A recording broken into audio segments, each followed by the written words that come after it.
একটা সময় যুদ্ধ হতো ঘোড়ায় চড়ে কিংবা তরবারি হাতে। কালের পরিক্রমায় যুদ্ধ কৌশলে পরিবর্তন এসেছে, ফলে একবিংশ শতাব্দীতে এসে মধ্যযুগের মতো সম্মুখ যুদ্ধের কথা ভাবা যায় না। এখনকার যুদ্ধকে একরকম প্রযুক্তির লড়াই বলা যায়। যে দেশের অর্থনৈতিক অবস্থা যত ভালো, সেই দেশের সেনাবাহিনী প্রযুক্তিগত দিক দিয়ে তত বেশি উন্নত। Black Hornet nano. হলিউডের মুভিগুলোতে হরমশাই ক্ষুদ্রাকৃতির স্প্রাইডুন দেখা যায়, কিন্তু শুধু সিনেমাতেই না, বাস্তবেও সেসবের অস্তিত্ব আছে। আমেরিকার বৃহৎ সামরিক সরঞ্জাম প্রতিষ্ঠান ফ্লির সিস্টেমের অধীনে নরওয়ে ফ্রক্স ডাইনামিক 2008 সালে ক্ষুদ্রাকৃতির চালকবিহীন ড্রোন নিয়ে কাজ শুরু করে। প্রায় 3 বছর চেষ্টার পর তারা ব্ল্যাক হর্নেট ন্যানো সফলভাবে তৈরি করতে সক্ষম হয়। 2012 সালে এসে ফ্রক্স ডাইনামিক ব্ল্যাক হর্নেট ন্যানোর বাণিজ্যিক উৎপাদন শুরু করে। ব্ল্যাক হর্নেট ন্যানো ড্রোনটি দেখতে একদম খেলনা হেলিকপ্টারের মতো। লেটেস্ট মডেলের 6 ইঞ্চি লম্বা এই ড্রোনটির ওজন মাত্র 18 গ্রাম হওয়ায় খুব সহজে একে পকেটে বহন করা যায়। একটি কন্ট্রোলার ডিভাইসের মাধ্যমে সর্বোচ্চ 2 কিলোমিটার পর্যন্ত নিয়ন্ত্রণ করা যায়।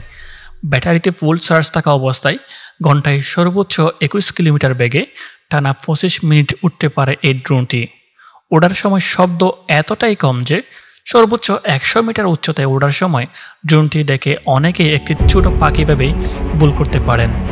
একটি ব্ল্যাক হর্নেট সর্বনিম্ন -10 ডিগ্রি থেকে সর্বোচ্চ 40 ডিগ্রি প্লাস তাপমাত্রায় জিপিএস কাজ করে না এমন জায়গাতেও উঠতে পারে অনায়াসে।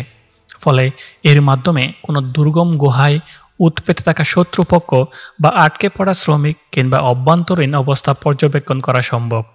এতে রয়েছে 3টি বিশেষ ধরনের উন্নত মানের ক্যামেরা, যেগুলো দিনে এবং রাতে সক্রিয়ভাবে কাজ করতে সক্ষম। এর ফলে একটি বিশেষ সুবিধা হলো, যদি শত্রুপক্ষের কাছে এই ড্রোনটি কোনোভাবে ধরা পড়ে যায়, তবে শত্রুপক্ষের বোঝা সম্ভব নয় এর মাধ্যমে তাদের কোনো তথ্য ফাঁস হচ্ছে কিনা। কারণ ব্ল্যাক হর্নেটকে এমনভাবে ডিজাইন করা হয়েছে, এটি কেবল কন্ট্রোলার ডিভাইসেই লাইভ ভিডিও স্থিরচিত্র প্রেরণ করে থাকে।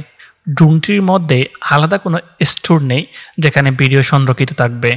ব্ল্যাক হর্নেটের কন্ট্রোল অপারেটর ডিভাইস থেকে একাধিক ড্রোন একই সাথে নিয়ন্ত্রণ করা যায়। আবার চাইলে 2 জন অপারেটর একই সাথে একটি ড্রোন থেকে তথ্য সংগ্রহ করতে পারে। এটি যেমন কন্ট্রোলার ডিভাইস দিয়ে কোনো ব্যবহারকারী নিয়ন্ত্রণ করতে পারে, তেমনি কন্ট্রোলার ডিভাইসে ম্যাপে যুক্ত করে দিলে সে ম্যাপ অনুযায়ী স্বয়ংক্রিয়ভাবে উঠতে পারে।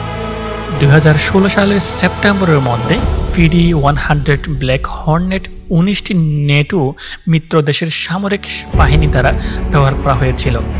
তার মধ্যে রয়েছে Bharat, Australia, Denmark, Germany, Poland, Greece, Malaysia, Netherland, New Zealand, Algeria, Indonesia, Norway, যুক্তরাষ্ট্র এবং ইউনাইটেড স্টেট। আর রয়েছে ফ্রান্স, স্পেন, দক্ষিণ আফ্রিকা, তুরস্ক, ইউক্রেন। 2015 সাল নাগাদ ব্ল্যাক হর্নেট ইউএস মেরিন কর্পসের বিশেষ অপারেশন টিমের সাথে মোতায়েন করেছিল। যদিও সেনাবাহিনীর সোলজার বোন সেন্সর MBS প্রোগ্রামের মাধ্যমে স্বতন্ত্র স্কোয়াডের ব্যবহারের জন্য একটি মিনি ড্রোন চেয়েছিল, তবে স্বতন্ত্রভাবে হাতে তৈরি ব্ল্যাক হর্নেটকে বড় আকারের স্থাপনার জন্য অত্যন্ত ব্যয়বহুল হিসাব দেখা হয়েছিল, যার একটি ইউনিটের দাম ছিল $1,95,000। এই ছিল ব্ল্যাক হর্নেট ন্যানো নিয়ে বিস্তারিত তথ্য। আপনার এই ড্রোনটি কেমন লেগেছে তা কমেন্ট করে জানাবেন, এবং এই ড্রোনটি সম্পর্কে যদি নতুন জেনে থাকেন তাহলে অবশ্যই ভিডিওটি শেয়ার করে দিবেন।